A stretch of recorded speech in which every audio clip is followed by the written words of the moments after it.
Yeah, welcome back to the JB Rev Show. I'm here with JB. We got Dave Minshew in the house and Mr. Jim Faherty.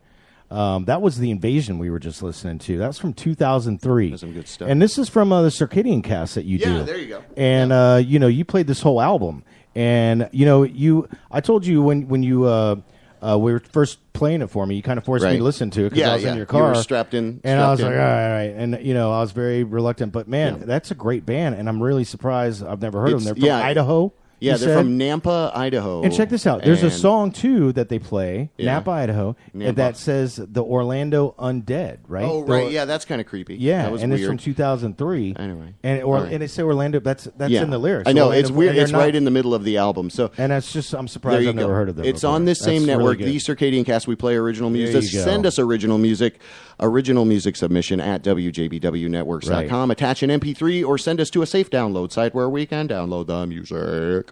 Yeah. Okay. All right. There you go. And so, hey. what do you think about these guys? Dude, fucking badass. I'm really excited to be looking at these legendary guys. Jim Faherty over there. Yeah. Staring off into space. Yeah. He's looking he's all... like, let's get this shit going, dude. Come on. See more ass than a toilet seat. Jim, what do you think of The Invasion? You like that? I like small kittens. Bill Murray. Thank you, Bill Murray. Yeah, they're wonderful. So great. Thank you so much for being in studio. Like Bill Murray, we got David Minshew in here as well. Huge thanks to both you guys. Yeah. We're gonna do proper double header local legend session in here. So let's go into the first one. All right. Mr. Jim Faherty. Local legend, Jim Faherty. So we do this little song. Incredible energy and force behind a lot of Orlando music and culture.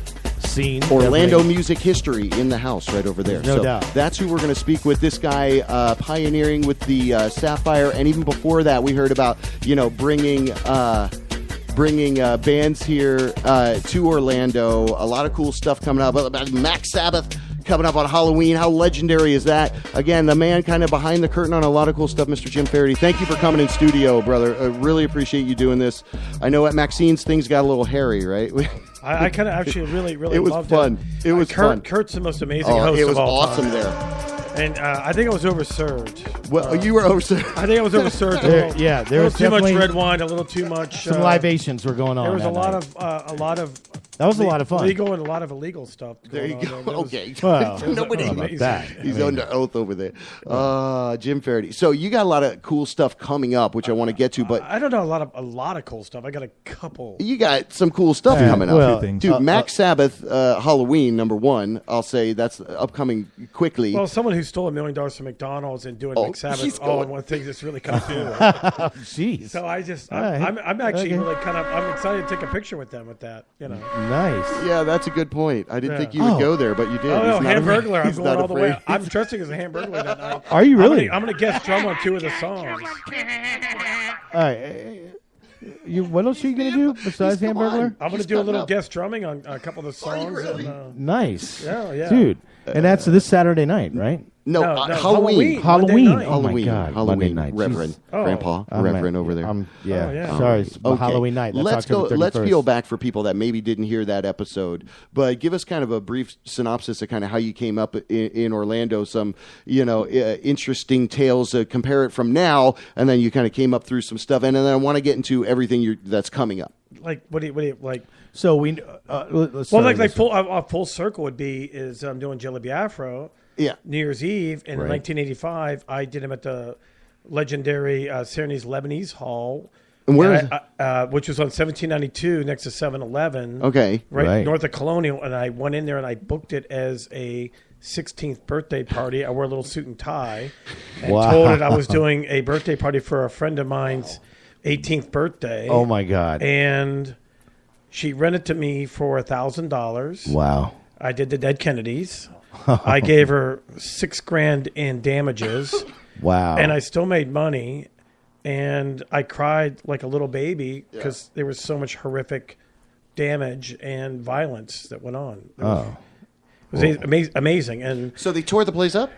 What do you mean? Well, at one point, were you not listening? Oh, at one point, they were launching people 16 feet in the air, taking out the drop ceiling. And when I was sitting outside with the cops, and I watched a person carry out a sink, and I knew they was going south on me very quickly. And then they just started taking the bushes from the front, which I have no idea why. Wow! And what year was this? 85. This was January 1985, and it was the only date in the state of Florida. So I thought maybe 300 people would show up. 5,000 people showed up. Wow! And 4,000 didn't get in, and because of the legendary Tyler Gray. Who was kind of in the Mike Brown bands, letting everybody for free in the back door. Wow. The stage was 6 inches off the ground. Wow. And Jello Biafra didn't drink, and the only thing that would get him fired up for a show would be Tabasco sauce, tequila, probably 16 ounces in 1 gallon of orange juice, and he would chug it, and that's what get him get him fired up. So it was a pretty horrific show. Have you heard this? I've heard bits and pieces. Okay, because this is an amazing story. And I will never forget the Mama Song, which is Mark Nee James' aunt, who's my attorney for the McDonald's thing, ironically. Right. Came up to me and she was beating me. She goes, "You told me it's a birthday party.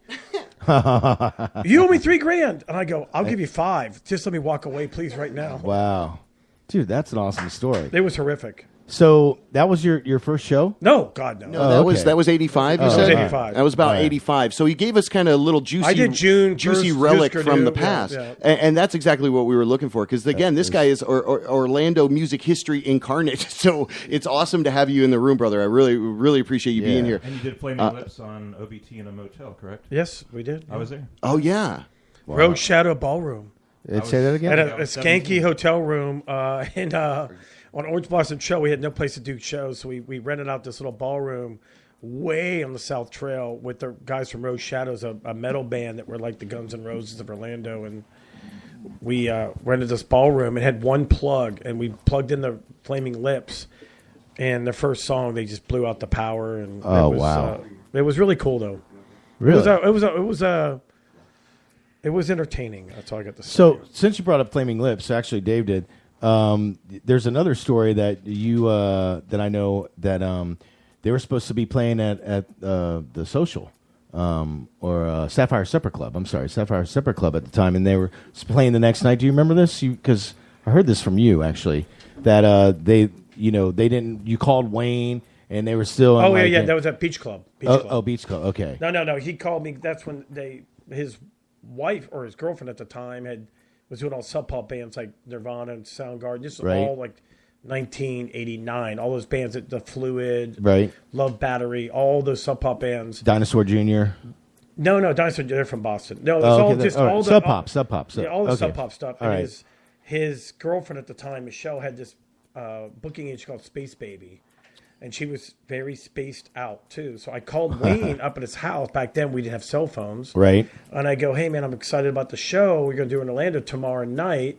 And I go, "Where are you?" And he goes, "I'm in Norman, Oklahoma."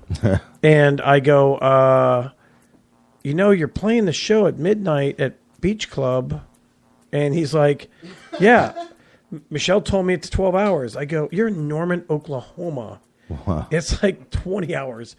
He literally loaded up the band, and they had all this light show and loaded up everything, and literally hauled ass and made it to Orlando at midnight, unloaded all their whole light show, and played the show, which I still have black and white, really creepy photos of that show, and they made it. But But Wayne was always he's my age and just a amazing character, and he is just lit a torch of. Being very loyal to Orlando like Sonic Youth was. And Guided by Voices was. Right on. What do you have you been following Wayne lately? Just to get off. Have you seen what he's been doing lately? It's kind of like he's and at the time. It seems like I don't know. It seems like he's going Nickelodeon on us. I don't know. Yeah, sure. or like Fame Boy or something. It's really I don't weird. know. I know he went through a bad breakup, and I know he's Miley Cyrus and all that stuff. And, exactly. I've been in my own personal crisis, so I understand. Right. When you hit 55 and you look like you're 70 and a fat Bill Murray, it gets frightening at some point. Jeez. No, wait. Was he really with Miley Cyrus? Are you serious? No. Wayne shows like with, but doing show. So you obviously don't know what we're talking about. He was with Licky Lee. Yeah, that's fine. In any event, let's go back to Orlando and some of the other bands that you brought in. That, like you were saying, has a loyal following. And how did you really connect with some of these bands? I mean, because you, once again, Jim, you were a driving force of the scene, and I said this to you last time, and it was your response was awesome. You was like, it wasn't just me; it was the whole community, which is why. It was because we were so desperate. It was like, but you were such a driving force. But it wasn't. No, once again, it wasn't. It was everybody. All right, like I call the Dave Sonnenbergs and McCraney's. Everybody's so desperate for us to get any bands down here. Everybody worked hard, so when the bands got here, we made them feel like rock stars. We didn't do riders. We took them out to restaurants. It was all about the community and everybody. When I never even heard of ska music, and I brought up Dave Sonnenberg. When those guys introduced me to that style of music, we're bringing the Toasters down and Bim Scala Bim from Boston, all these really cool bands, and those guys would come in and they would cook them like dinner. They wouldn't do a rider. Wow. We were bringing all these different kind of bands in, and everybody just made them feel like they were at home. Fugazi and all these bands would stay, Alice Donut, they would stay at people's houses. Right. And so Afghan Wigs, they always stayed at our house. We made them feel like they're part of our family. And that's what made a difference. And the local bands that opened up, with David here, I mean, he opened for Soundgarden, he opened for Pearl Jam, and those kind of bands too, kind of, everybody gelled. We weren't feeling like we were appreciative. We weren't like Boston or New York or we're so cool. Right. Than the opening bands. We were like, thank God we're getting. I mean, who could imagine Husker Du come down here, Dinosaur Jr. come down here, like you mentioned. Right. We were just begging for bands. I'm looking at the Grifters shirt. I brought the Grifters down here 5 times. I love the Grifters. Wow. And the thing about it was because to come down to Florida, the problem was that when you were a touring band, you come down from it's out of the loop. New York City, D.C., Atlanta. They come into Florida, crappy money, and you spend a week in Florida, Jacksonville, Orlando, Miami, Tampa, and then try to get back out to New Orleans. Right. You spend a week with crappy money. So we had to beg bands to come down here and make them a reason. And a lot of times they would strictly come to Orlando, like you were saying with the Dead Kennedys. A lot of times Orlando would be the only Florida show. Black Flag. We did Black Flag on Super Bowl Sunday, 1985. So that's where I'm going with this, Jim. I mean, it was because of you that these bands. I mean, it was not. But it was not. I mean, it was not. It was because of the community. Okay, man, there were so many other people involved. I can't even tell you. So it was not me. Well, it was a group of us who would bring him down. I know one person that you mentioned at Maxine's, and the very next week we had him in studio, which was Nadim. Because you brought him up. Nadim was the first person I met when I moved here when he was a Turkish Gravity Bus. And we talked about that. We talked, and you actually told me to say Turkish Gravity Bus to him. Yeah. And he was like, whoa, man. Jim Faherty told me to say that. He opened it for the Meat Puppets in 1985. That's how much influence you have, though. I mean, I said. But once again, it was always about community. It was not about one person, What are you doing over there, JB?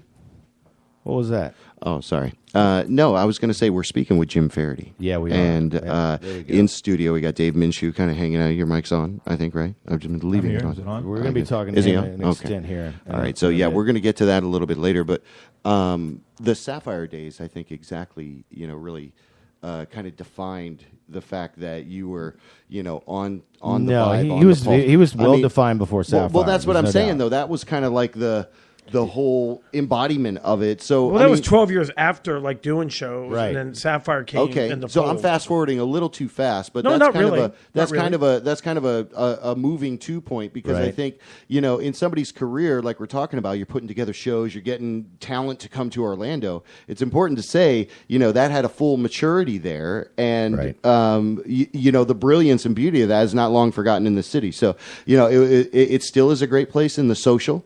And those guys over there, are doing their thing. And but again, what I love is that, like we're talking about the actual history in the room. So he's saying, he's working with multiple people to get stuff done. But tons of multiple people. There you go, tons of multiple people. Yeah. But, okay, and you're saying it's more him.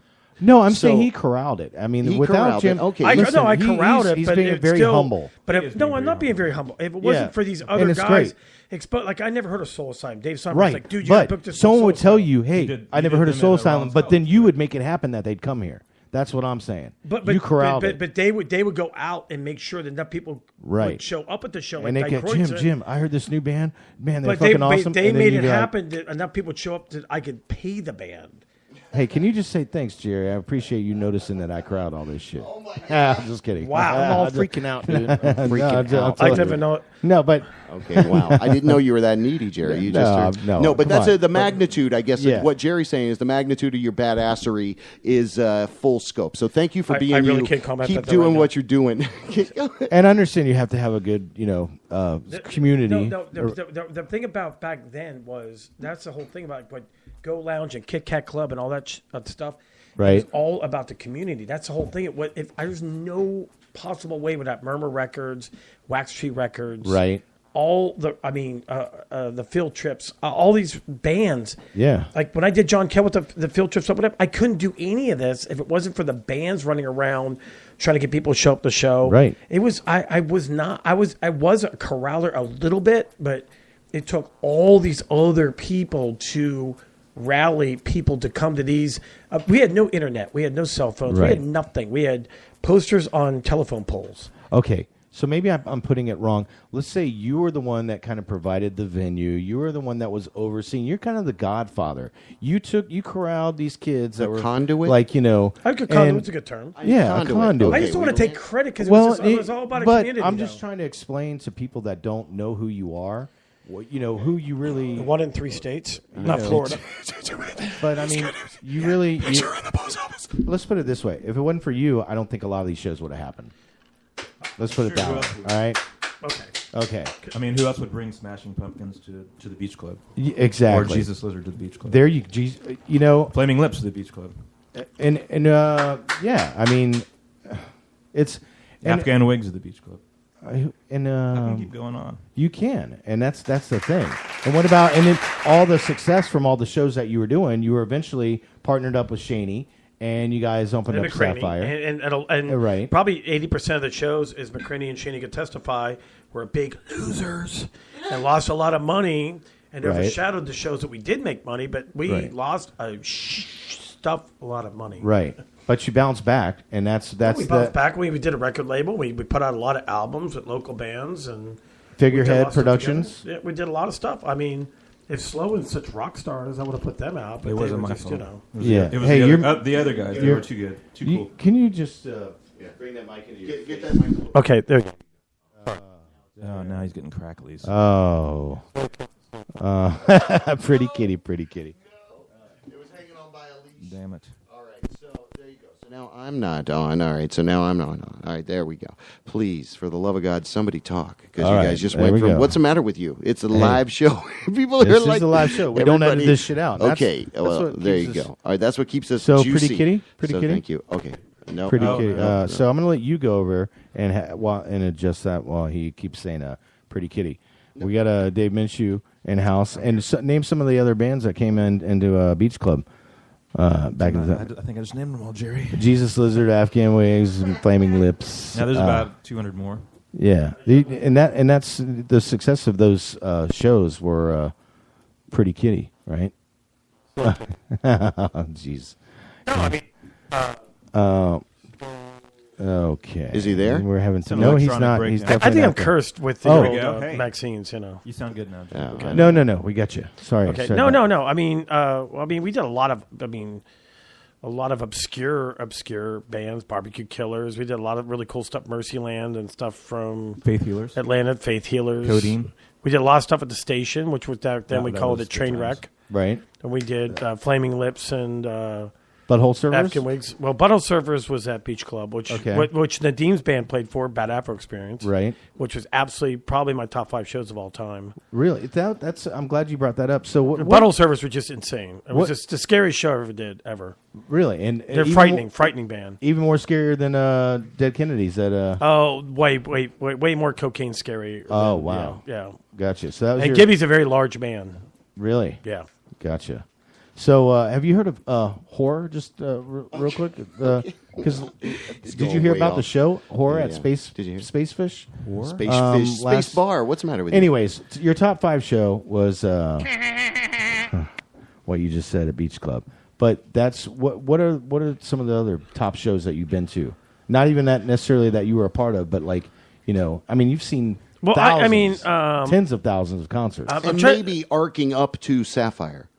Well, he hit Sapphire. One of my favorite shows, like it's really, I was a big 4AD freak, so me and a bunch of us when we first moved to Orlando, we flew up to see the Cockatoo Twins. Okay, first show ever in Columbus, Ohio, which was amazing. I didn't see that one. Did you see the one in Lakeland? Where she lost her voice? Yes. No, that was actually in Tampa. Me and David were both at that show. I was with Chris. Yeah, it was me, you, and Chris. Oh, it was? Yeah. Well, I was with you too? Okay. I was at that show. And Chris's car broke down, and it was 20 miles per hour on the ride back. Oh. But on the way there, it broke down, and Jennifer Zimmerman of Jenna Tortures saw Chris and I on the side of the road. Right. And wait, she didn't see me? Were you in the car too? Yeah, I don't know. We all got a ride from Jennifer to the That's Cockatoo Bill Twins. Murray Ice Crunch. I don't know if we can afford that, And Jim. we left Chris's car on the side of I-4. His Toyota, the silver Bill Toyota. Murray Ice And Crunch. I was, do you remember? I remember. Oh my God! What are you doing? I'm sorry to take away from this story. Dave was going with it, but I remember getting our money back because you did. I did not because I felt so bad. Me and Chris. You and Chris were the first to go. And we were the first one. We just happened to be out there, and they're like, "We're gonna have to refund their money," and there was no Chris line. Farley on us. So we're like, "Okay, give us And our money I back." We're like, I was the sucker come that on. kept my ticket. Well, and then there was a big line too. It was horrible. Anyways, Jim, sorry, dude. You said Cockatoo Twins. She coughed and sneezed while she was singing. Well, David Minshew's real last name is Goldstein. So Excuse me, really? I'm German. No, I'm not Where's German. this conversation going? That's all right. This is where we stop. So Cockatoo Twins was your number 4? Personally, when I did Dead Can Dance in Miami, that was an amazing show because That- we had 200 people drive down to Miami for that Yeah. show, and John Gartner led the army down there. Yes, he did. And that was absolutely amazing. We all stayed at the brand new Delano Hotel, which wasn't even open. We conned them into running us out 100 rooms. It was awesome. And Madonna's Blue Room had just opened up that night. My parents flew down for that show. I fell asleep at the show. It was amazing. And I flew to Mexico the next night with them. It was because amazing. I took Valium. So, and that was It's the confessional. in my top 10. I got to see them on my birthday at Hollywood Bowl for the Tour Within tour with Kimball and Space Base and Dead Can Dance. The 4AD thing, the Cockatoo Twins. That's like I'm totally. You have the most amazing collection of. I am geeking out. I'm sorry. But he has the most amazing collection of 4AD artwork that I've ever seen in my life. It's like a goddamn museum. There's no doubt. And not just that, but all this figurehead. Do you have any plans to curate? Posters? Curate some of your memorabilia? He had a handful of posters at one point that he was bringing to Maxine's, and he forgot them somewhere. But I'm a big... dude, when I say a museum, his house... Dave, it's a lot of stuff. It's good stuff. I'm geeking out. I'm all sorry, freaking bro. out, dude. I'm freaking out, dude. So... Let's talk about some of the other shows that you've been to, Jim. That's the top shows. Been to? Well, I seen like where Elliott Smith, Mercury Lounge was. I was a big Elliott Smith fan. He came in. He flew in for one of our Sapphire birthdays. Right on. And I picked him at the airport. And what a humble, amazing guy. And nice. And Jason Ross from 783. We were at the show. He played 2 nights Elliott Smith came in Friday night. Jason Ross was playing solo. Didn't know he was with 783. And Elliott Smith's like, "Hey man, can that guy open up for me?" And I'm like, "Yeah." And Jason walked right up to me. He goes, "Do not tell him I'm from 783." And I'm like, he doesn't even know what 783 is, but he's so cool. And the next night, Jason opened up for Elliott Smith, and it was amazing, amazing, amazing show. Wow. And so what do you think is your all-time best show that you were just like fucking blown away? Even. Yeah, the best show you've ever been to, because the second part of this question was... I don't know, but a lot of it's not about the best show. It's about emotion. It's like... Right. It's like asking what your favorite song is. I know. It's kind of... It's like one of my most emotional things is like I did Driving and Crying with Kevin Kinney forever. Right. And he finally called me up and said, "Hey, man, House of Blues just offered too much money. We can't do your show." After doing Kevin for 15 years, right. House of Blues, they offered him crazy money and they couldn't do my show. And that night, I was with Gene Zimmerman and Steve Burry, and Steve Burry was playing and was playing acoustic. And it was like 1:30 in the morning, and Steve Burry's on stage. The place is packed, and Kevin Kinney walks in. He took a cab all the way from House of Blues right when the driving crowd was done. Wow. Walked in. We locked the doors, and Kevin Kinney walked in, which, Steve Burry's a big fan, and just played on stage. And till like 2 or 3 in the morning, it was like magical of somebody like Kevin Kinney to do that. Right. And to be that much respectful of everything. And, it's all about emotions, like, with those kind of people. And that's the whole thing about it. Is like, I can't emphasize enough that there's no way I could do any of these shows without all these, like, this infrastructure of all these people. I mean, you, everybody. Right. Like Dave Minshew friends. and everybody from all the different record stores, they all go out and make sure, because they knew if that show failed, we couldn't get another show. Right. So the Murmur Records and Wax Trees and all the record stores would go east-west with Hannah. Right. They'd rally these people. Like, you got to see this band. You got to see the Faith Healers. You got to see these bands you never heard of. I remember My Bloody Valentine. That show sold out. Lush, Robin Hitchcock, all these shows were crazy sold out. Right. But it was all about, like I said, the infrastructure. Yeah, I rallied and I was the promoter, but it wasn't for Orlando getting around it, because they wouldn't play other cities. They wouldn't play Tampa. They weren't playing Jacksonville. They weren't playing Miami. Yeah. Because Orlando was like so powerful of making them feel like they were at home, Yeah, man, I tell you, back then, it's so incredible to me that Orlando didn't make kind of a bigger impact on the national scene. Because we're Disney. We're a joke. We're comical. There's no real downtown. People didn't know there was a down. Every band that came here thought we were like playing at Disney. When X would come here, they play at the Disney park for their fucking Mardi Gras. Right. So there was this whole disconnect of downtown Orlando and Disney. So everybody that came into Orlando were like, oh my God, this is really cool. There's an art gallery. There's Go Lounge and the Kit Kat Club and Scruffy Murphy's and Ichiban and all these cool restaurants and this whole cool scene and art. And there was a big, huge culture, So, Jim, that being said as well, the reason that I'm kind of fanboying out on you is because of your passion. Well, I mean, for the scene, it wasn't necessarily about the scene per se or making money. It was more about the music with you, And like, I had a day job, so I had my day job was they pay my bills. But let's say after Sapphire, you opened up Dante's, which is where where Pulse was. Yeah, and you opened up at that was specifically. I mean, talk a little bit about that. I mean, the transition from Sapphire to the Pulse. Well, I just Dante's. Michael was running Sapphire. I was looking for a different outlet, and Anthony Cole and those guys. We started doing that Wednesday night jam thing, and it was just beyond amazing. Right. So some of the bands that were local talents, and this is why I was wondering. Why Orlando didn't make a dent on the national scene. Bands like, Gargamel, for instance. I mean, I'm surprised they never kind of broke through. It's rough. It's like I put out 20 albums. It's right.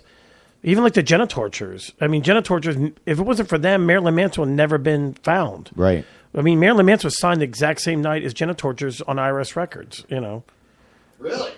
I didn't know that. Yeah, at the station. Wow. Oh, at the Fern. Oh, fuck. Yeah, Fern Park Station. We had all the cops That's there. Incredible. It was like the House of Blue. I mean, the Blues Brothers with all the cops in the back waiting for the Genitorture, so they just got arrested at Lollapalooza. And they thought something was going to happen, and Jen was going to do all this crazy crap. Right. And Marilyn Manson and Spooky Kids come out and play this really crappy set, and Jen coached Brian, right, Marilyn, into being harder and being more 9 Inch Nails, and she molded him into Marilyn Manson. That was what, about 91, 90, 93? Because 93. 93. Well, whatever the Lollapalooza was. Right. 93. What was the, about that time I was in Miami, actually, and there was the club on Washington in Miami that, there's Maryland. Woody's that Ron Wood owned. Right. And then there was Warsaw.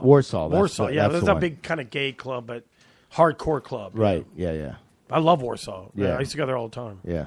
I used to remember the spot right across the street? There was a place that you guys played down there. You played at The Washington Square. Oh, in Washington Square. That's where the Washington There's Square. a pictures of me, him, and Chris down there. Right. Slow, yeah. Nice. Speaking of slow, let's go into slow. It was a different sound. We're here with Dave Minshew. Yeah. And we're going to kind of focus in on Dave a little bit when we get back.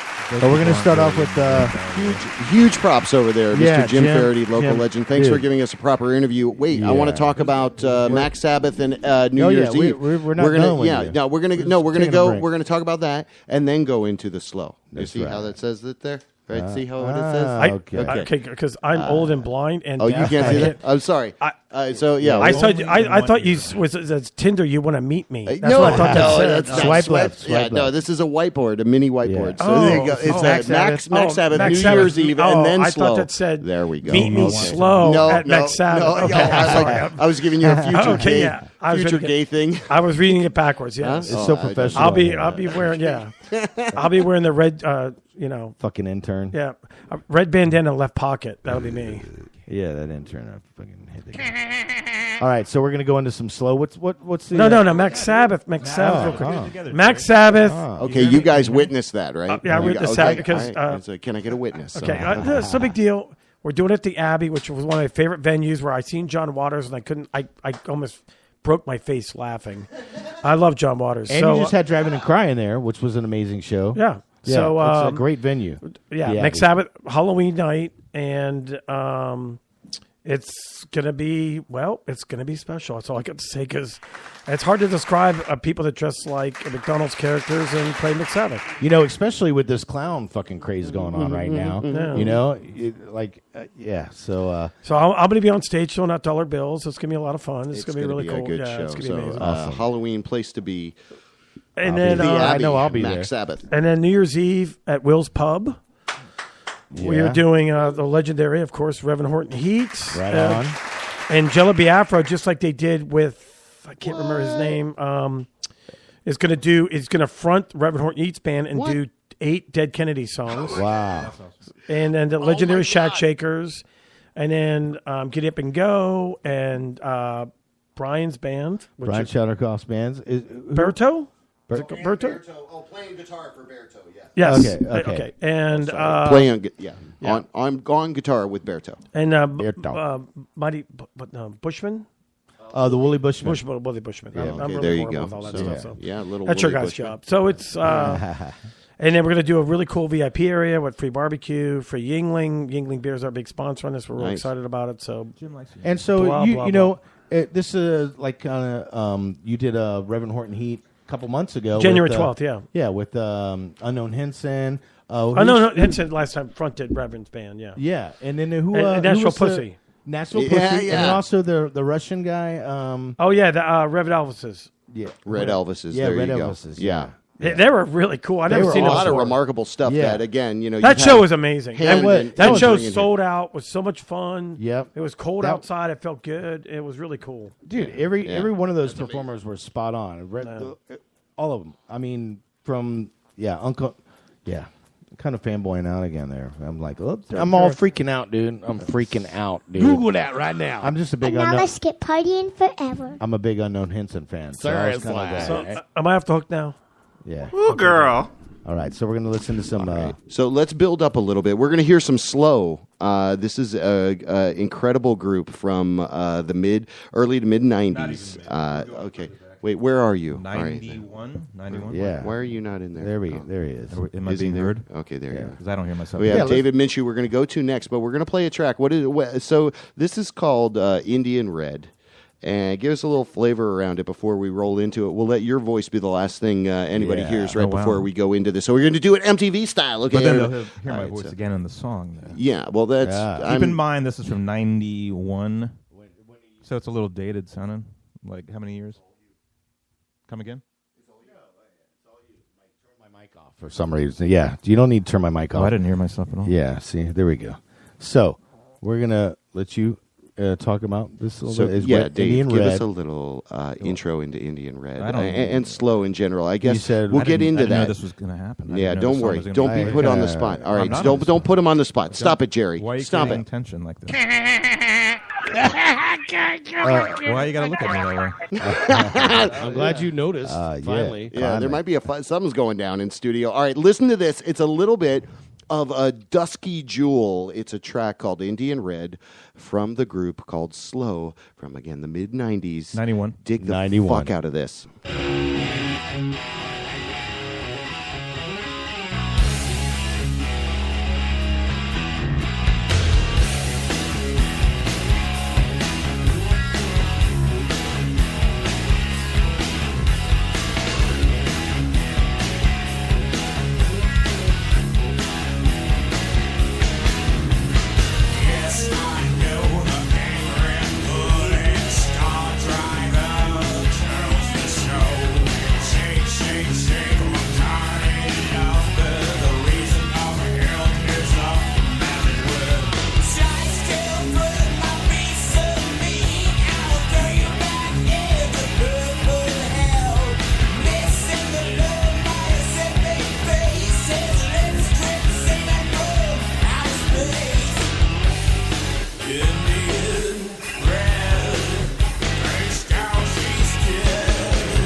Yeah. Yes. Oh my God! Hey, hell yeah! absolutely. Hell yeah! You can do whatever you want. Welcome back to the JB Rev Show. We are in studio. We were in with, here rocking Jim out, Faherty, dude. Dave Minshew, Rocking is a badass. out. We just heard some slow from '91. We're all excited. What I love That's again. it's not. We say it's not current. That's not. It's not a current. It's song. not current, no, but it's badass. But I do have was two badass. current songs. Remember, it's We're going to roll into it's some 91. current music. You can talk about that in a little bit. We'd like to do a proper local legend No. intro, but before that, yeah. we're going to go over here to Mr. Faherty, see if he's able to pick up on that mic. And you wanted to kind of share. There he is. Share a Sound Gordon. Listen to me. Gordon. Sound Flash let him Gordon tell the story. story. Okay, sorry, I missed it all. I like that name. Sound Gordon. Yeah. So Jim. So Soundgarden toured with Voivod 1991 or whatever. We did a show, and they only played one date in Florida. And the Big F. And the Big F, yeah, that's right. And Which so was an the excellent next year name. they came, and Slow was opening up in Jacksonville. So Tyler Gray and I were going to go see the show, but we were running a little bit late. So Tyler thought it'd be really cool if we just drove to Jacksonville at $120 a mile an hour, and he was going to see if he could do it with a joint in his mouth and not hit the brakes one time. And we rolled in, I mean, like literally when Slow was going on stage, and our friend of ours was doing the show. Wow. Let me, Tyler, and Shaney backstage. Nice. And my neck was sore for a month of just like, I was probably 31 or 30 Banging your years head? old at the time. We were headbanging. Slow came out and crushed it. Right. And then Soundgarden came on, and they were like, love Slow. And Right. they were big fans. We just thought then that Slow was going to get signed. And we They were just not- thought Yeah. like, that was a perfect moment because Soundgarden was so into them, and they were like they were like next to us, rocking out to the whole show, and I just thought for sure they were going to get signed after that. It's so weird, the music industry. It just It is so is what it weird, is. Jim. It's just you never. It's like all about and There's no and reason- Limp Bizkit gets signed and not Slow. That's a horrible example, but there's no reason why Dave Minshew shouldn't be fucking, an Eddie Vedder right now. And I mean, the talent, the fucking, He's got music though. That's the beauty I've made of a lot what of this weird session certain is that he's kind of decisions, coming over here and hanging out with us and going to give us a little bit of a proper local legend interview, and then we're going to get into some badass new music that we actually have. But one more thing on that, it's just like watching Chris Cornell and the whole band just rock it out to Slow. Right. I was standing right next to him, all headbanging, and then Soundgarden just walks on stage and plays right afterward. That's what's back then. That's what's so cool. There was no persona. There was no bullshit. There was no nothing. It was like bands were into each other's bands, and that's what made it so amazing. Right. Segue. So there we go. We're gonna go into Beautiful segue. Let's bust into a little bit of local legend. Local legend interview with David Minshew of Slow Other Productions. Leaving me out to dry. Isn't it Jerry's turn? You got a lot of badass stuff that you've done here in Orlando. badassery. Blue Note as well. Blue Note? Blue Note. That's a jazz label. Yeah. I don't know what you're talking about. What you talking about? This goddamn Dave Minshew. We got David Minshew in studio. It's badass. Now, again, a little fan geeky story. 1995, I guess it was. Saw you opening for Pearl Jam with Ann Ryman, a friend of mine, Ann Ryman, and we both went to the show, and it was incredible. And so they I were saw you guys open, and I was like, "What in the world was that?" Where was that at? That was at the Edge. Yeah, the Edge. You opened up. You were there, right, Jerry? Jerry? I was there. Yeah, oh, so the Reverend and I were somewhere. Wow, look at that. So there you go. All right, so there you This go. is why I'm David saying. Minshew, badass legend. motherfucker. And again, he's kind of stayed a lot in the undercurrent and kept producing and kept doing great things, but kind of quietly, softly. Now the departure from Slow had a little bit of stuff, around it, which we'll eventually get to. But It was an ugly departure. It was an ugly No, departure. was it really? But what I'd love Really? to do is find out like about Chris and Well, I want to find out about kill me. I want to find out about your musical origins. He said if he saw me in the road, he would run me over because I quit the band. No, it was we had it. I had to move. I had to move out of the house I lived in because I shared it with Nick, the bass player. No. All right, so because they were hold on. threatening my life. Hold on, because I quit the confession band. booth, David. Hey. hold on. No, this hold is on. good. Wait, God wait. forbid, though. You wait. All right. I was unhappy. Maybe I was depressed or something. let's Who knows? Thank God you're still alive. I deal with my own depression. Trying to keep it true to form, I love to find out about people's origin with music. So give us the first kind of foray into your whole, getting involved with music. Where at a level did you do it? Was it from writing? Was it from singing? Did you play an instrument? How'd you kind of get initially involved with music? Was it, that's a good family or, I always love to kind of break it down to the genesis and find out about the individual, find out a little bit, hey, I first started doing music in band or whatever at school. I started doing, just writing stuff, and then it turned into, hey, these are song lyrics 5 years later. First got you into music? I mean, yeah. What he's asking. Yeah. How did it kind of break the iceberg, This is bad, but probably accurate. Donny Osmond, puppy love. Oh yeah, because you are Mormon. I'm older, so you got 15 brothers and sisters. Okay. I'm an only child, actually. And okay, that's the problem. Okay, so that was the very first song. The reverence being, and what? I think Kiss probably did it for me. Kiss, okay. I actually bought Destroyer when it came out. All right. That's very acceptable. I was obsessed with the whole gimmick, the makeup, everything, and then the music. Right on. I got Aerosmith, Toys in the Attic. When I lost a tooth by the Tooth Fairy, I got the actual vinyl. So what? How old were you there, Ron? Because I know you were a late bloomer. This is like 16, right? Probably when you started losing your teeth. Probably. Is that the time that that Chris punched you? I put the tooth under the pillow and I woke up and kicked the record off the bed, turned on the light, and I had Toys in the Attic. Toys in the Attic. That was pretty awesome of my dad to do that. That is pretty awesome. So I got Toys in the Attic when that came out, whatever year that was. What was that, 76? Musical family? 76. That is probably why I got into music, because of my dad. He had everything from... Was he a musician? From Otis. He was not. Okay, but he was. He was a contact lens specialist, though. All right. No, he turned me on to Otis Redding, Led Zeppelin, Janis Joplin. Okay. And then I got into Queen and Night at the Opera, Kiss Destroyer. Right. Toys in the Attic, and then it went further on into everything. So, after that. Do you know how to read music? No, I don't. Okay, so what got you first into singing? When did you realize that you had a voice? Because, I mean, your voice, and we're going to talk about that, and when we listen to it. But, and putting everything aside, and in all honesty, Dave, your voice is magical. I mean, it's... thanks, Jerry. No, it's seriously. I mean, it's... you just have this tone and this... Those people aren't really in the room. It's amazing. No, it's a great tonality of it. You're right, and it's it's very unique. It's very familiar, to that '60s sound, and so it's raspy, it's raw, it's original, and that's kind of what I think. So defines, what I'm getting to is when did you discover you had this voice? That's a great question. Probably driving to school in high school. All right. Singing in the car. So someone said to you, right? And you singing to Billy Idol, singing to the Cult Electric. Okay. Singing to Tinderbox, using the Banshees. Okay. It's a little hard. So when did you? I mean, you didn't just say like, "Hey, man, I got an awesome voice. I just know it." Like someone told you, "Hey." I mean, how old were you when you got in your first band? That was Craven A, which was right before Slow. Okay. I was 20, and that was the first band I tried out for.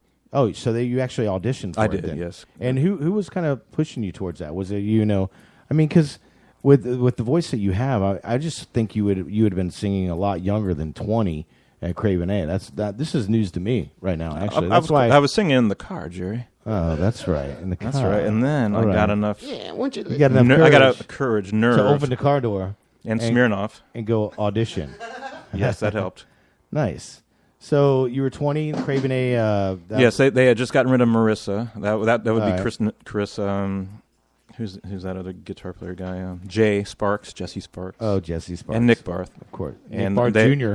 Nick Barth Jr. Yes, and they had just got rid of Marissa. Okay. And then the other guy that was about to be their singer actually hung himself. Right. Yeah. So that's sad. You kind of filled in. You're like, hey, I don't have any rope. Dude, really? Too soon, Jerry. Too soon. So that being said, So I tried out. Yeah, I mean, I was a wreck. It was super nerve wracking. Right. And I had to. I thought I could sing. I wasn't sure. Okay, wait. I know now. No, this is all coming back to me because I've known Dave for a long fucking time, and so I know. I'm figuring it out as I'm asking you because I was involved in a car accident. I lost all my memory. That, yes. But as I'm That's talking terrible. to you that right now. as I'm talking to you, it's coming back to me. This is when, at the time, how old were you when you started working at Peaches? 20. Oh, so same time frame when you joined Same Craven time, A. yes. All right, because just so we're talking to Dave Minshew right now, who is currently working at Park Avenue CDs. I'm employed by Park Avenue. He's CDs. employed, and you take care of in any event. Let's go back to the history. So yeah, I guess you could say I work there sometimes. So I'm thinking maybe because you were working at Peaches and you're surrounded by some pretty cool people that they kind of maybe pushed you into doing this audition. I mean, no, they didn't know it. No, they didn't You're know way it. off base, Jerry. Okay, well, I'm just trying to. I'm just saying. I'm just telling you before you go too far here. All right, cool. So you're in Craven A with them, and the guy hung himself because he knew you were going to take his place. I believe his name was Grant, maybe. I don't know, or it was Nick's friend. God rest his soul. And he had another good friend that hung himself before that. Well, that Nick Barth Jr. Nick Barth, I know. He has that effect on people apparently. His birthday's coming up soon, by the way. Happy birthday, Nick. We're gonna have to tag him on this. Nick's a good guy. He is a good guy. He's a good guy. Uncle Nicky. Uncle Nicky. I love him in the videos. I don't actually. So Craven A, and then what happened? What progressed you into being slow? Well, I quit Craven A and moved to Atlanta for a relationship. Stupid Craven A. Stupid Craven A, stupid relationships. Okay. They've destroyed my life. Yeah, you tend to do that. You get in a relationship and then you'll be like, it doesn't work out and you move away for a little while. Then you come back. Twice. Right. I did the Tennessee thing recently, twice. Okay, so twice. That's the most ridiculous move ever. Like going out of state. It's very far. And I have a lot of stuff. You do. And it took many, many trucks. But you know what's cool? It's destroyed. You're back here It's now. destroyed me mentally. And no, not really. I think you're better than ever. I really do think you're better than ever. Oh, dude. thanks, Jerry. Seriously. We went to Guns N' Roses, and I think you're more fun now than you've ever been. You know, I'm older. Yeah, see, you're wiser. You know what's going on. Wiser. So we did the slow. How slow went on for? And not as long as it felt like. Yeah, I would say it seemed like years, but maybe only 2 years. Is that right? A few years. You were there. You were like every show. You would help 91, us out and stuff. but I saw you in 95. Jerry would help carry. By the process of math, that's 4. Hold on. What, yeah. Okay. You'd help carry like the drums, drumstick. amps, everything. Oh yeah, you were roadie, the Reverend, the roadie. He was kind of roadie-like. Roadie-esque. Along with like Chris Emerson. The and, sidekick. He's a good sidekick. Shake Your Hand, Mike. Yeah, Shake Your Hand, Mike. Remember him? That's who lived with Chris, right? Oh, my God, yeah, Mike D. Because he fucking shakes everyone's hand all day long. All day, and he would shake it and would not ridiculous. stop. It was ridiculous. And he had a really big, firm grip, too. He did. I'm glad you remember that. On the hand. That was my next question. We're talking with David Minshew, the Reverend. Over to you. Yeah, hey. So we went through the slow thing, and then I mean, I came back from Atlanta. Okay. Jay Sparks basically begged me to come back, and then I come back and he quits the band 2 months later. Fucker. I know, what a dick. But so then the three of us, stayed together, and then we auditioned guitar players, and then we got Derek Baker. Derek Baker. That guy is awesome, by the way. He's a good guy. He is just like Nick. Chris is okay. Yeah, Chris is in Beirut right now. Do you know that? Wow. It's not Beirut, dude. It's somewhere over there. It's I think it is. It's Kuwait. Kuwait. Yes, he is in Kuwait. I knew Chris has been in the army. No, I thought it was for Key the West. Wasn't it Key West? No, that's a lot different. No. Yeah. In any event, we had in studio probably 4 or 5 months ago Mike Rizzo, and I know for a while you collaborated with Mike. I had the band Blue Eyes with Michael Rizzo. Oh, that's right, Blue Eyes. What did I say? Blue Note. Yeah, you said Blue Note. You were confusing a jazz label with a depressing band. Okay. Yeah. So how long have you been working with Mike? Because Mike is an amazing guitarist, and that's going back to the whole scene. He was definitely a part of the infrastructure of the scene back in the day with Declared Ungovernable. Yep. And he was in the Black Helicopters. Yeah. With Michael Bradley. So he's with you now with Blue Eyes. This new stuff you're doing right now. No. Okay. So Blue. All right. Now, Richard Bird is. He and I are writing new songs, and Richard played in Mississippi, which was after Blue Eyes, and then he played in Son of Man. Okay. And then we had Shoebird temporarily until I moved to Tennessee. And now I'm back and slowly trying to get back into doing music again, and we just wrote and recorded a couple of new songs. Dude, I got to say, I'm glad you're getting back into it because, I mean, your talent is amazing. And, I'm not just trying to blow smoke up your ass, Dave. I've known you for a long time, and, like, anything that you've ever done. I remember one time in particular, actually, talk about, top shows that I've been to. There was an intimate time, I think it was at the John Lennon tribute inside just Capaldi's old place on the lake. Yes. With you and Mike in the living room. It was. That was a nice, cozy evening. That was, I think I might have shed a tear at that. I'm being for real. I'm sorry. I mean, but no, I know. Because I'll never get that fucking tear back, you asshole. But, yeah. But okay. no, but what I'm so... Wow. Let's talk about what you're doing presently. So all right, that's a good segue. And what I'd love to hear is let's break it up with a little bit of, break it up.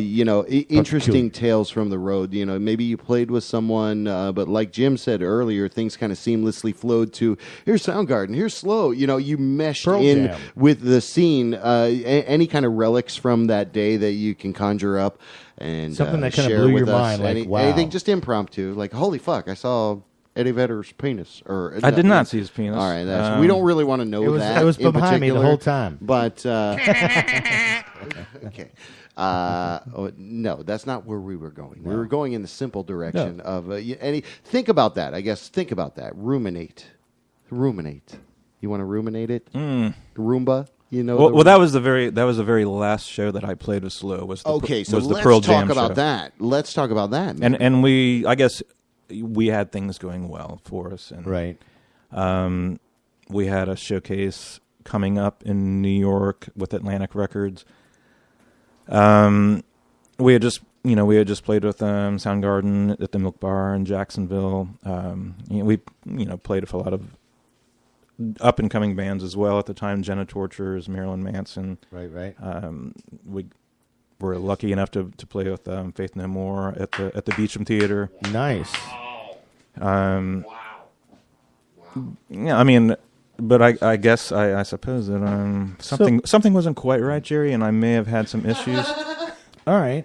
Well, and you know what? I think even though things are going well, it doesn't make. Do you remember what I was saying? Doesn't make me a happy person. Just a little bit earlier, how I think you're the happiest I've seen you in a while, because last time I saw you. You did have a intimating rope around your neck. Well, no, he's like intimating into like, maybe it's a relationship and things can be corrosive. So, that's horrible. The worst thing that can happen to anybody is male or female is they get with somebody that totally takes their shit away, and kind of steals their steam. So whether that be the exact case or not, I think that again, fucking props are in order, man. Because again, I was like when I was there and I watched you at the Edge, and you guys opened up for Pearl Jam, and it was just insane because at the time it was like that whole grunge sound was well saturated throughout the nation, but what I don't think realized is that this was pretty organic Orlando sound, and sadly, what kind of came out of Orlando was a little bit of a poppy feel, matched by, and stuff, and that was okay a little bit later, but it was always like 20 steps behind where we really were, and you guys, as Slow, right, a Braille Closet, right, you've got a lot of forefathers bands, so again, thank you for doing that, because that was over 20 years ago, brother, and that's fucking badass that you're now getting back into music, and you're telling us here, we're going to play a couple tracks later. I'm stoked to play. Let's go into a track now. Yeah, we can do new track here. Let's do a couple songs. Then we'll come back. Yeah, okay. Let's do. All right, let's do that. All right, we're speaking with David Minshew, man, of Slow, other famed Orlando music band. We've heard a little bit of a curvy tales. We're gonna pump a little bit of original music all up in your browser because that's exactly what we do. WJBWnetworks.com. So wait, let's talk about what song we're going to listen to. What song are we going to listen to? I got two queued up here. So you let me know what you want to One song's heavier, roll one's much first. moodier. So let's go.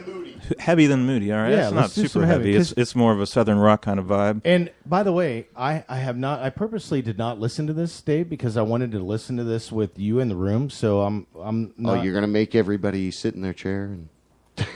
You can do whatever you want, but I'm gonna listen to this. Well, song. this is a song called "Faded." It's a new right. song that my guitar player Richard Bird and I wrote and recorded together. Nice. Let's check this out. Right now. Here you go, JB. The JB Rev Show, WJBWNetworks.com. Thanks for doing this, giving us a little exclusive peek. That's right. We got Dave Minshew, Jim Faherty in the house. Which one is first? Which one is? If you wanted to hear the little heavier, harder side, "Faded" would be the name of the song. It may be faded again and again and again. Dig it.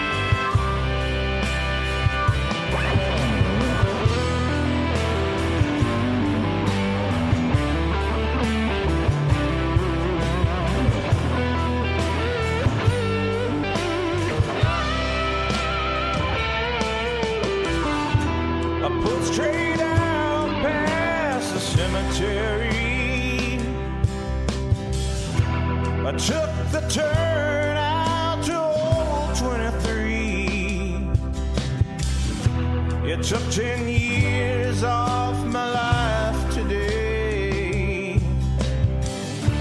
Now there's nothing left for you to say. Pitch black falling down. Broken man come back around. All I've known and seen is my broken luck fall on 13.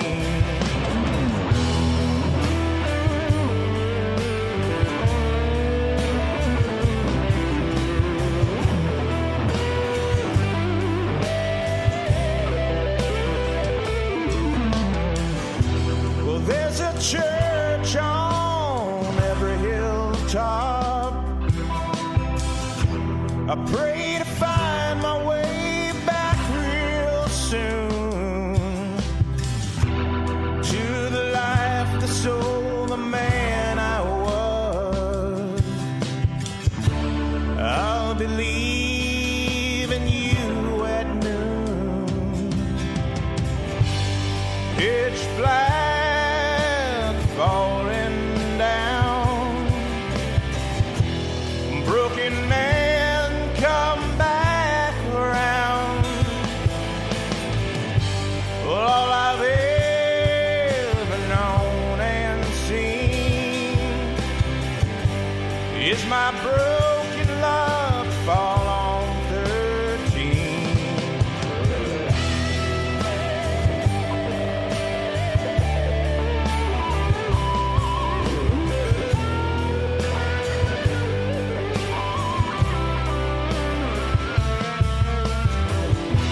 I drove 1,000 miles 6 different ways. Put the devil on the pedestal each day. Fell in love, but no one could see. Learn the lies, the blind falling on me. Pitch black falling down. Broken man come back around. All I've ever known and seen is my broken luck fall on 13. Pitch black falling down. Broken man come back around.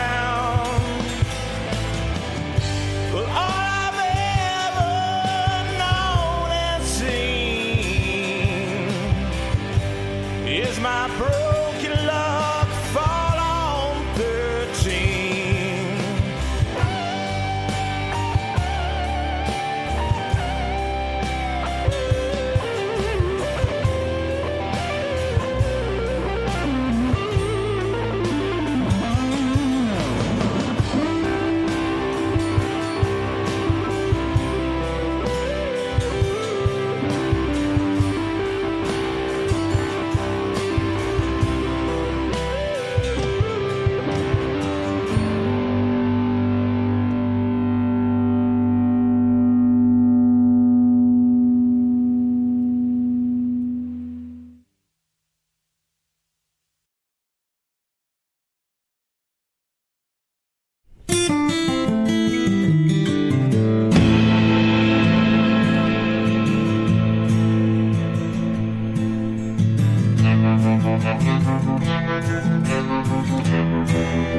You used to hold me in your arms. You used to cradle me to sleep. But now the hands that used to hold the love I crave are used to dig my shallow grave. You told me that we'd last forever, until the stars fall from the sky. I kick against the pricks and bruise the serpent's head. It's left me wallowing for dead, where there ain't no light at the end of this tunnel. Ain't no hope till the end of day. When you hear the whistle blowing, that's the call of hell to pay.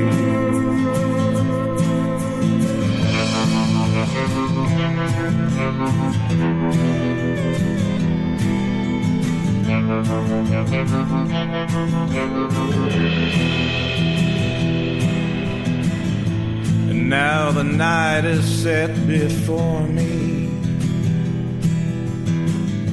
her overreaching, thieving hands. The blood-red moon resigns beneath the vacant sky. One last breath and close your eyes, where there ain't no light at the end of this tunnel. Ain't no hope till the end of day. When you hear the whistle blowing, that's the sound of hell to pay. Where there ain't no light at the end of this tunnel. Ain't no hope till the end of day. When you hear the whistle blowing, that's the sound of hell to pay.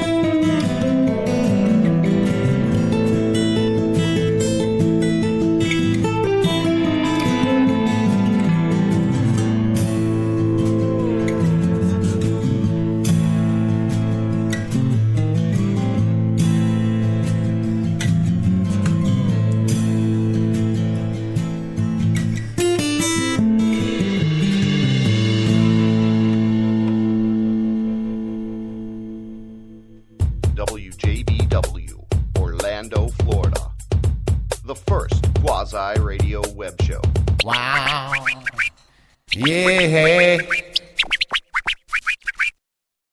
All right, welcome back. Welcome WJBWnetworks.com. Oh, my God. Oh, there we go. Oh, my God. What are you doing? Hey, Jim. Why are you yelling, What were you going to say right there? No, I just said that Jim song Faherty. just was like Lee Hazelwood meets like a soundtrack from Dario Argento movie. It's, that's very nice. It's a very, very beautiful Morricone style That was guitar. such a great range.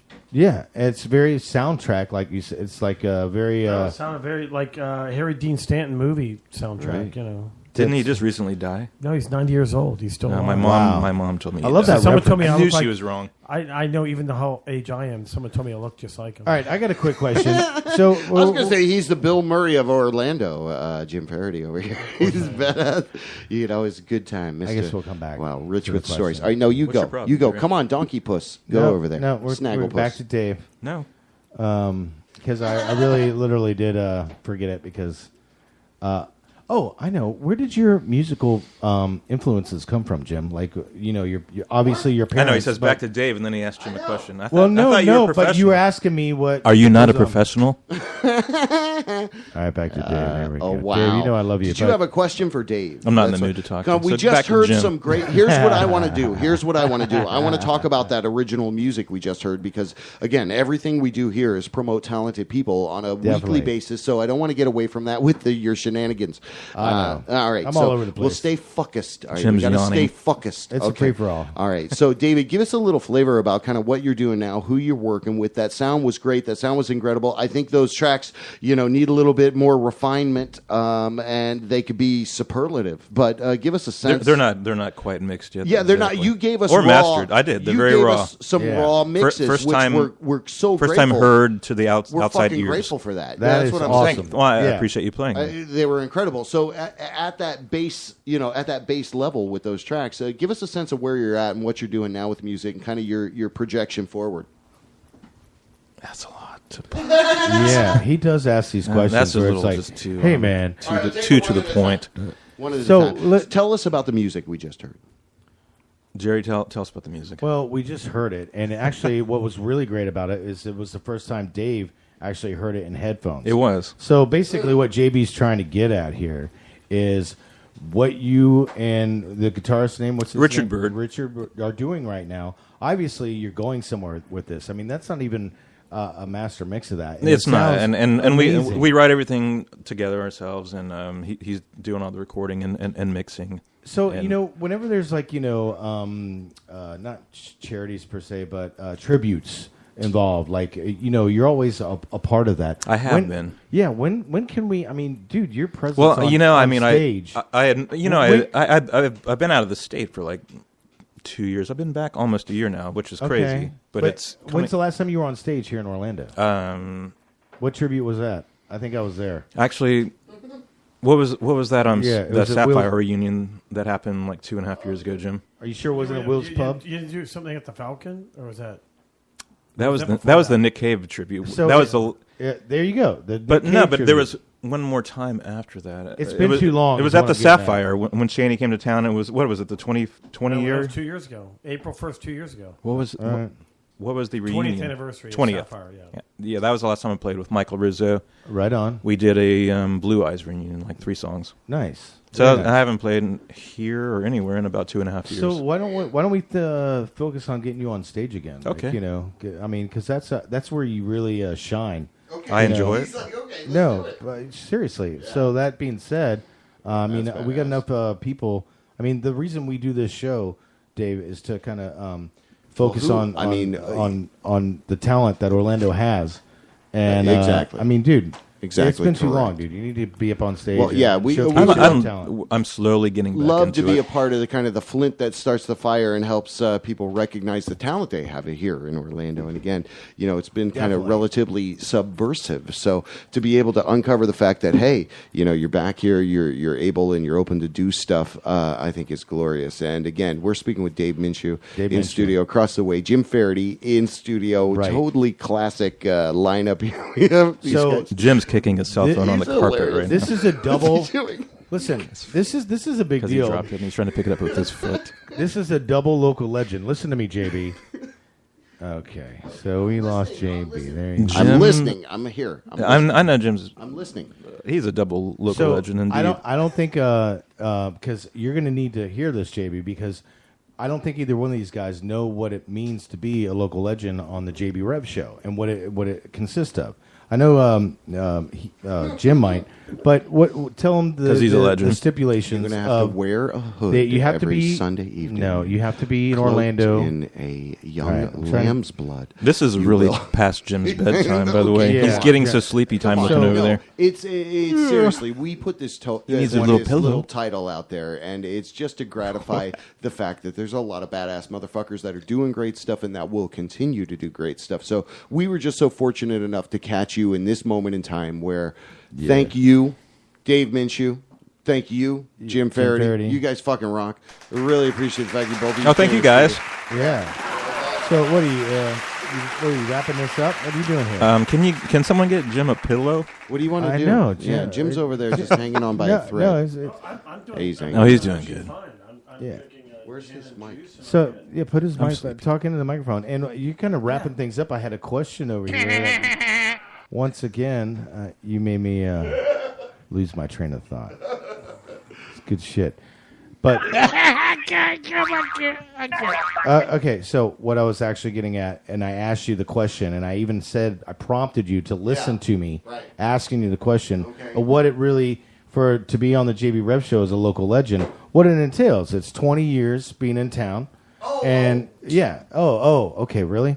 And I'm really kind of prompting you to the question. I'm that far away from where you're at, I guess. I apologize. No, the criteria for because local legend, these guys, 20 plus or more years. This is a double local legend show going on in the studio, I know. And you're just kind of pushing your buttons over there instead of like really don't fucking do it, and appreciate the talent that we got in the room because this is kind of a big deal, and I really appreciate you guys being here. No doubt. And it's only an $8 Uber ride from here from my house. So it was not bad at all. And even though the street name is very bizarre, it's a strange name. We just thought we were going to something out of Willy Wonka's chocolate factory. But we stood in front of the house for like 10 minutes, just staring at it. They were looking for Oompa Laws to come out of the house and greet us into some kind of weird chocolate like fucking fantasy. But see, this is where I wanted to go. JB is just kind of a free for all and just us talking. It's always a free for all with me. I'm always exactly, and that's kind of where. But I'm much more uptight, obviously, and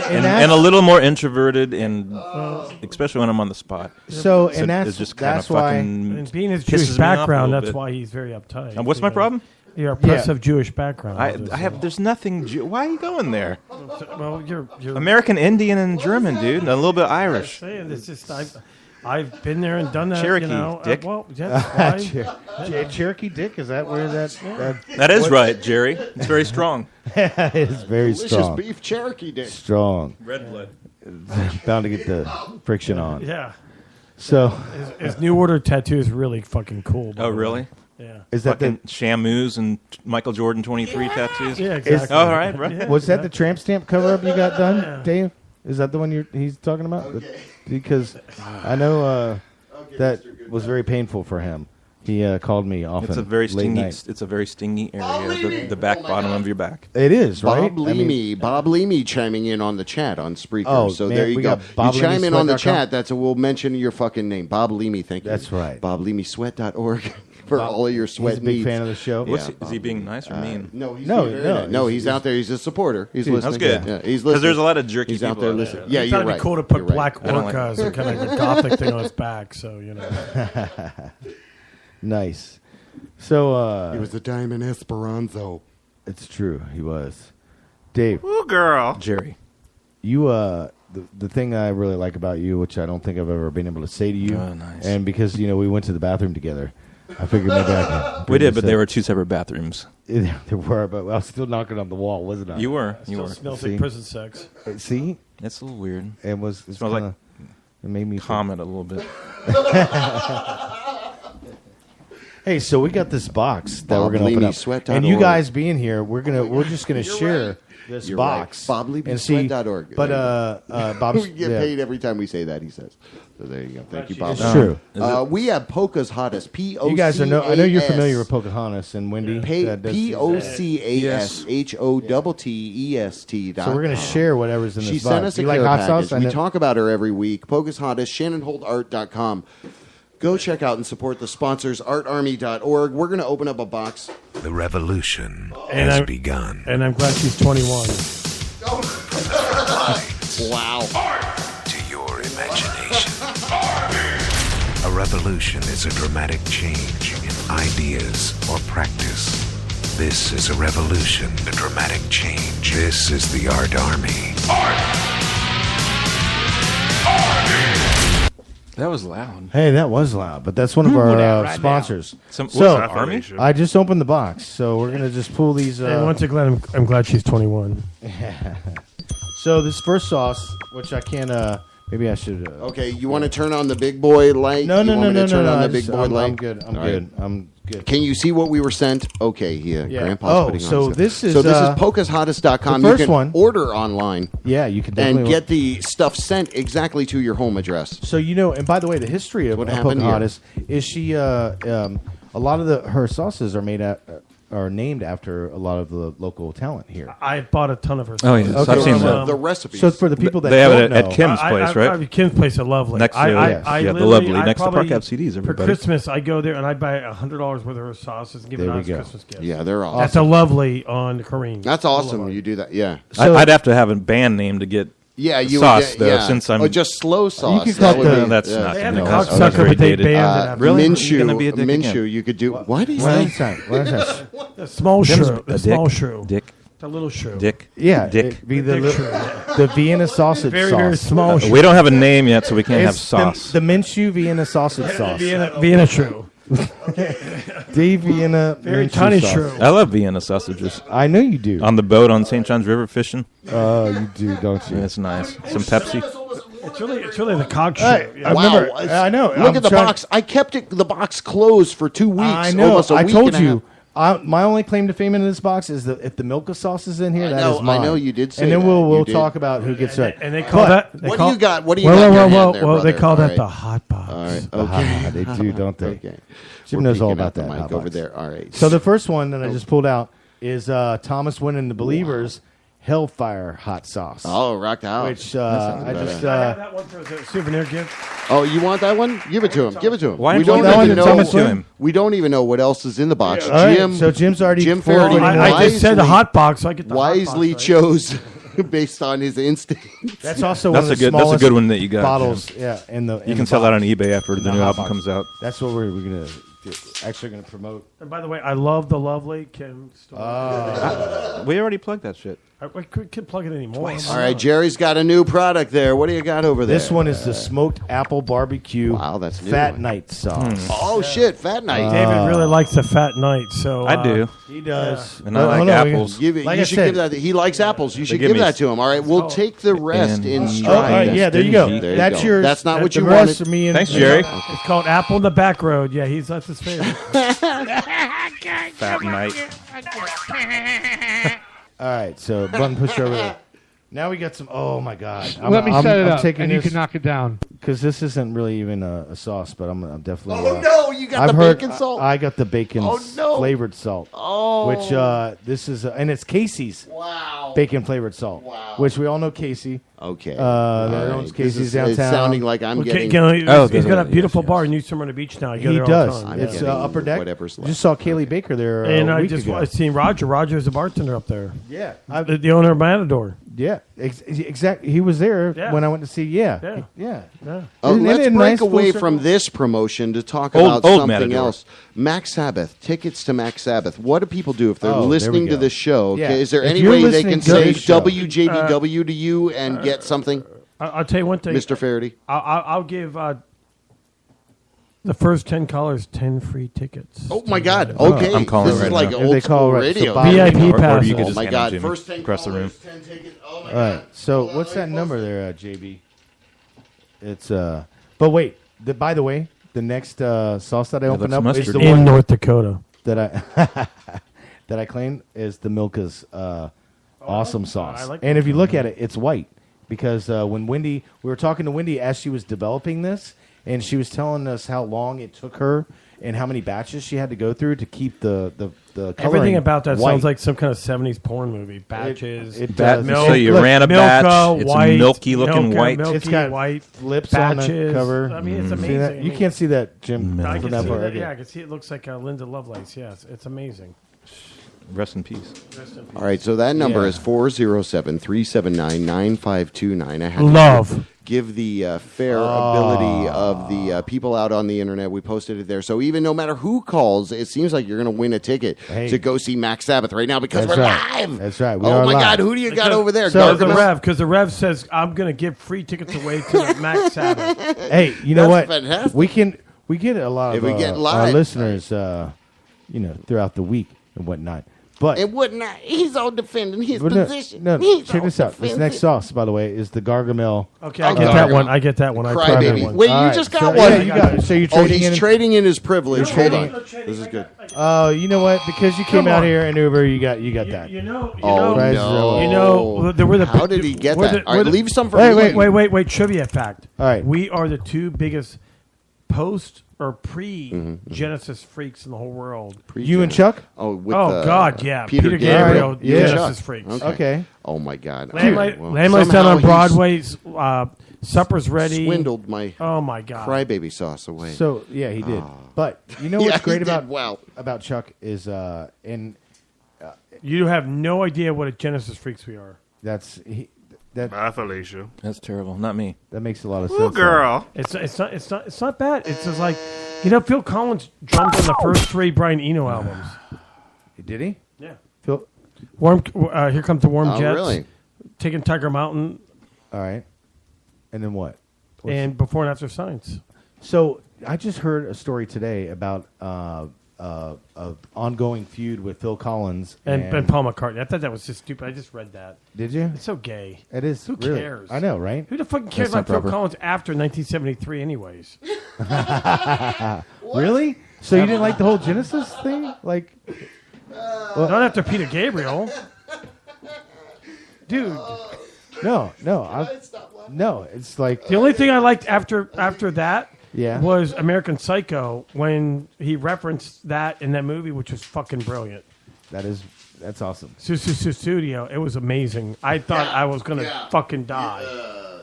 Nice. Dave, what do you think about that whole thing? Because I know you're a huge Genesis fan, and you really love Phil Collins when he went solo. You're very off base. Dude, I remember that one time he came over to my house with that Phil Collins picture on that album. What was the name of that album? Phil Collins sorority jacket just on. A picture of his face. What? You remember? Face Value. Face Value. No, I watched it. I think you're confusing me with He worked Jim. at Park FCD. I must be looking value. rough. What? Oh. I've not aged that terribly in the past year. He wore that shirt for a week solid. It was amazing. Right? Yeah. See? It was you, Dave. So here's the other hot sauce. It's strawberry bite. Strawberry? Okay, Who? All right. Give me the band. Give me the band. I don't see a band on there. It's just strawberry bite sauce. You don't see nothing. Here, see if you can see a band on that. Okay. No, I don't think all of them are named after bands. Maybe. Aren't we supposed to taste this hot? Alexandra Love. This is named after Alexandra Love. There you go. I can't see. Remember Alexandra Love Sarton from Chakra Khan from Soliloquist of Sound, who we interviewed a few months ago. So that's awesome. This is a brand new flavor. My wife will love that. Now. Okay. Oh, well, of course you do. When did you not? Here's the Jessie Lynn Martin. Oh my God! Fire. The female. Those I just two got females. the phone with her. No, I got both Boardwalk and Park Place. Oh, Boardwalk and Park Place. Look at that. Oh, but they're in Alaska. Jay, you got talking to Mike. You got two already. I just got the phone with her. Okay, no, they're Homer, Alaska. Too late. Too. All right, there's only one left here. And I kind of slept with her in 1973. You're hiding something. No. All right, he's hiding something. All right. PocasHottest.com. PocasHottest.com. Her stuff is absolutely amazing. Oh, look at that. Is that Terry Binion? No, that's a bottle, dude. Binion's Terry's is not in here, actually. Okay. What is the last by the way, is in New York City. Wait. Oh, that's Biebs. Hey, wait. Can you hear me out? Terry Binion is actually in New York City playing for Shani Ray. Truck stop? Yeah. Exactly right. Oh, so, cool. Yeah. So, and I'm surprised Terry Binion isn't in here. But no. Talk about it. Yeah, dude. I know. Yeah, this is. I was giving it to him to read because I couldn't read Biebs and blueberry jam sauce. So you're gonna have that. That's badass. Biebs. That's Biebs and Monday. I would take Terry Binion times 10 on that. Yeah, no, I wish piece of crap. I wish that people go to pokashottest.com. Go to that site and top 5 local sign up for the time. deliveries. There's so many awesome. There's Anthony Cole Shake and Rubs that is out there. There's again so many great sauces again that have a theme with an Orlando band or musician, which is badass. We fucking love that. Yeah, and we love the fact that she's paired together with us. So again, go support that. Go sign up for that. We'll ask Wendy, what do you do to put WJBW in there? Maybe you get something special. We'll see. Hey. So anyway, Dave Minshew in studio, badass motherfucker. Thanks for revealing some shit to us tonight. Well, thanks for having me. Music. And thank you. Letting me do fucking that. rock. And we got and Mr. Faherty over there. Don't walk away. Oh, hold on. He's not walking away. But don't act like Where's you're he going? closing the show out. Oh, we're not. How about you just take your headphones off and step away for a minute? A few questions for Mr. Faherty. I want to thank Jim. I want to thank our guests because you guys fucking rock. Yeah. I really appreciate it. Made a great show. A lot of rich Orlando music history plus badass shit to come. Also, no callers. No, don't text us. Don't do that. Yeah, you can text Call us 407-379-9529. The phone lines are open right now. And if you want to call, you get a fucking Max Sabbath ticket. I can't believe nobody's calling. So I can't believe that. I'm going to step away. You do. Yeah, so I mean, how am I going out? How are you going out? I don't. You guys got a couple minutes? How about a Guided by Voices story? What kind of going out are we talking about? Hey, my microphone just went out completely. Okay, let him talk. All right, well, turn my microphone on. I didn't do anything. So, Jim. Yes, sir. Can you hear me? I can hear you. All right, well, go ahead. I think he's hearing like room voice. Okay. You're not coming through the microphone, Jerry. All right, there we go. All right. Okay. Hey, there you are. Jeez. Hey, You look hi. nice too. Thanks, buddy. You're welcome. I You thought sound you looked great. pretty good. You look His great. own I like microphone. that you look pulled great. your hair back What a tonight. douche. I What pull a my douche. hair back a lot. I should Because just go it's- ahead and cut it right now. You have scissors? It's dirty. I noticed that. What's dirty? Your hair. No, it's clean, dick. It's a dirty hair. Why would you say, ponytail. why would you say that? You know, I'll tell you why I said this, and I'm glad I got JB to step Why would away you from say the my hair's microphone for a dirty? minute because remember I told you, I said, dude, you're gonna come in here, you're gonna have a good You want time. to talk about Harry? You want to talk about rock and roll? Fuck Rock it. and Right now, there's roll. a problem with Jerry saying my hair is dirty. Yeah, it's So all let's right. let's finish this first, and then we'll talk No, about rock music. No? it looks good. Your Well, hair's thanks. You look good too, Jerry. Thanks, buddy. Thanks for having I was trying to return the To compliment. interrupt and tell. What like, compliment? God bless Tell you us guys. this story, You Jim. guys are so fucking boring. No, What's your you took problem? all the hot sauce, all the good hot sauce. I so told. I don't even like hot sauce. See? What are you going to put it on? What kind of meat? Yeah, Yeah, the whatever. Vienna sausage Minshew sauce. He won't even eat I'm gonna that. make this short. He hasn't had meat in 23 It's sweet. years. 23, get it? I'll make it short and sweet. So, I was broke when I had to put up Guided by Voices for our 15th anniversary at Sapphire. All right. So I put them on the. What year shitty- was this? Do you This remember? is 1990. I don't know, 99. I don't Wow, know, in 97. 15 years, Sapphire was already going on. That's awesome. No, 15. No, Figurehead record label. Oh, okay. All right. So, motel like that really crappy motel right on like what is it Magnolia? That really. Oh, yeah. It's not open anymore. It's tore down. Right. So I put them in one room there, which is 9 guys in one room. It's not a big deal. No, it was cool. it's- yeah. So I pick them up on my CJ7 Jeep with no doors and no roof. Yeah. And the drummer is from the Breeders because Guided by Voices lost their drummer, and he's like 6'4" and just bruiser, and he's like, "Hey man, I just flew in for this show that you flew us in for, which is really cool. We really thank that." Right. But I, besides on a drum kit, Yeah. I have no sticks, and I got, which I'm spacing his name from Braille Closet. I go, I need a drum kit and sticks. And Eric? and he brought 2 sticks, and the Eric. funniest thing ever is, so Leave it I'm now. fast forwarding to the show. Eric Leviano. Yeah. Leavano. He's been in here. Eric Leviano Leviano. has been in here. So fast forward to the show. Right where you're sitting. The show. This is the show when everybody That's was very special. Like, I'm sitting in his spot. was throwing beer at the band, and they wore goggles, the whole craziness. Right. Right. after the first song, I'm backstage. I mean, I'm right there with, like, trying to keep people off the stage. He hits the chon, chon, chon, and throws the sticks out. And I go, oh, fuck. And he goes, he looks at me and goes, fuck me. I go, yeah, fuck me. We have no sticks. Next song, he's beating it. He's so big, he's beating it with his fist. Wow. And so I go back in the crowd and get the sticks out and bring it back to him by the third song. Wow. That is pretty awesome. No, it's kind of gay. I'm a little. No. That was a pretty good story, John. No, it was a great story. And see, that's why I wanted to kind of like hang out with you guys for a few minutes. I mean, and didn't want you to take off right away because, Dave, I know, like, you know, the story of us going to, which I completely forgot about. I knew I was there, but I didn't realize I was there with you. But the car broke down. Yes, going to Cocktail Twins. You and Chris Nobling. Okay, so it was the three of us. It was the three of us. And I'm sure we were probably on some. You guys were. That's why you don't remember. Oh, okay. You and Chris split something. Okay, then. And I did not. So, and then the car broke down. Yes, and we were going 20. And you said Jen from Gin and Tortures picked us up. And actually, I meant to say this earlier. You recently because you brought up the Abbey, and you're doing Max Sabbath on Halloween night at the Abbey, the 31st, Monday night. And you also just recently brought Gin and Tortures for the 30-year anniversary. Yeah. And we talked to Jen on the show as well, promoting that. Yeah. So, I mean, and that's part of, I mean, Jim, you still got your shit going on. I mean, you know, you're still active. I mean, you keep bringing Driving and Crying back, which is amazing. You know, they played Weston, I think, last time, or West Trading Company, and they played the Abbey. So that's awesome that you're and of course he has a New Year's Eve show. Of course, Reverend Horton Heat backing Jello Biafra from the Dead Kennedys doing Dead Kennedys songs. That's amazing. Awesome.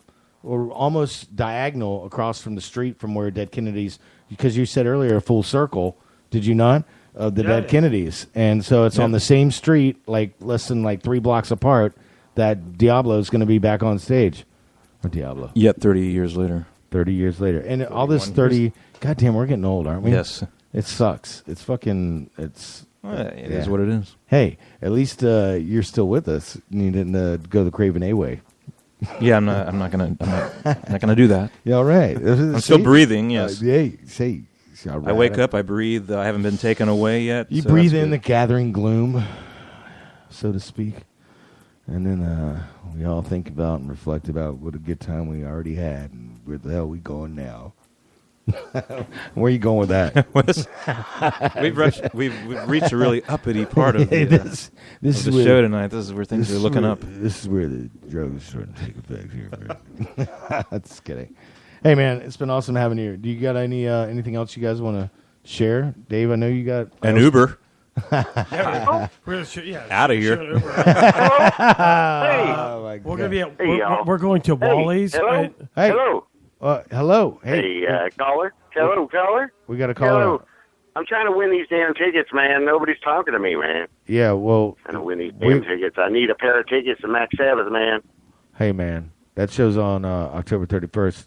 It's a Monday at the Abbey. Give me the tickets. I know. All right. Called and I'm calling. Do you recognize my call? Yep. You're good to go. Now get back. Oh, my God. All right. Let's just get the information in a moment. We'll be at Wally's for the next 2 hours. No, we're not. We'll be giving away tickets. Yeah. I don't know about that. No? I'm going to be at Wally's for the next 2 hours. Are you? Hey. Cigarettes and cheap booze and a really horrible headache and hangover. Wally's is the best motherfucking bar on the planet. That is true. Talk about Orlando legends. I'm walking home. I'm walking. I'm there every day at 7:30 a.m. Do one shot of Jaeger. I'm Christopher walking home. If anybody shows up at 7:30 a.m., I'll buy them a shot. You heard that right here. All right, man. Thank you, Jim, for being Jim Faherty. We got in house. Dave Minshew.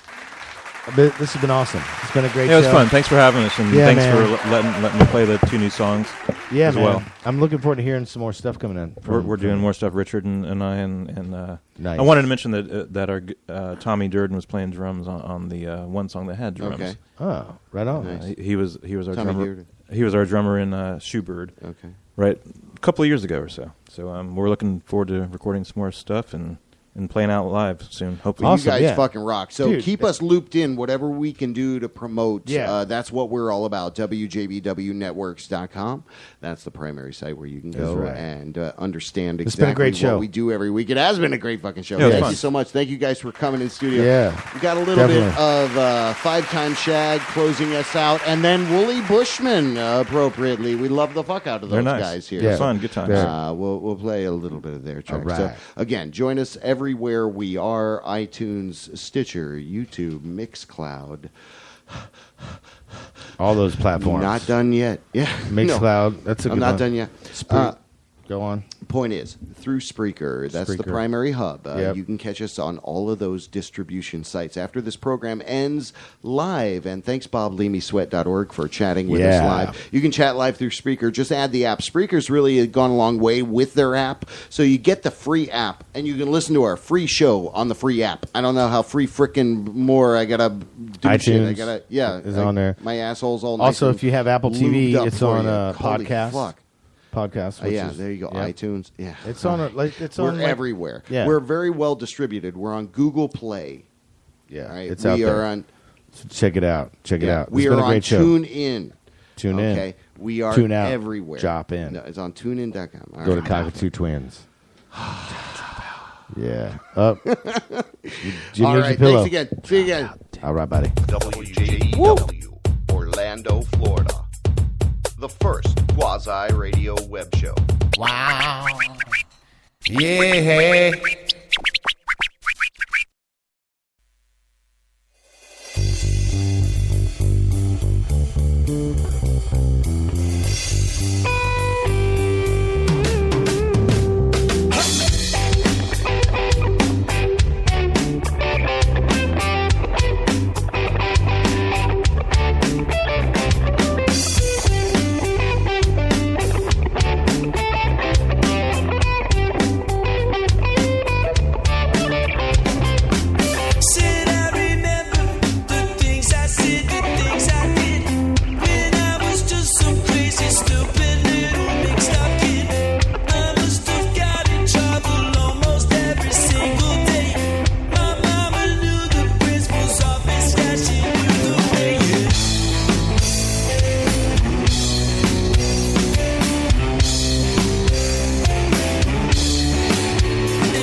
Where should I start?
WJBW. The electronics are so predominant that people would really prefer that.